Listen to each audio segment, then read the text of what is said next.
Na, itt vagyunk a Lidet Való Egyesület vadonatúj tánctermében, ami most június 1-től, illetve július 1-től, illetve jövő héttől fog beindulni. Ide várjuk az új és a régi táncosokat. Az Egyesület társas tánccal foglalkozik, Bagusi Zoltán vezetésével.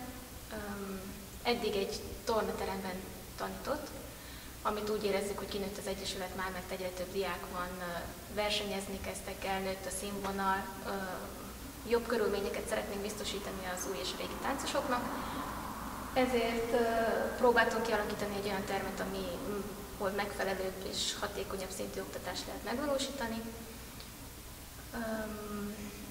Ide várjuk az új jelentkezőket a jövő héttől, kicsiket, nagyokat, felnőtteket, akik szeretnének mozogni, egy kicsit eltölteni kellemesen az időt.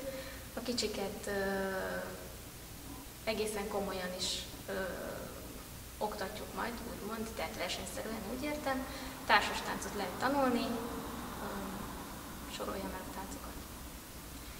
Standard és latin táncokat, ez alatt értjük a keringőt, slowfoxot, quickstepet, csacsaccsát, puzzle-t, rumbát, ami így ismerős az embereknek.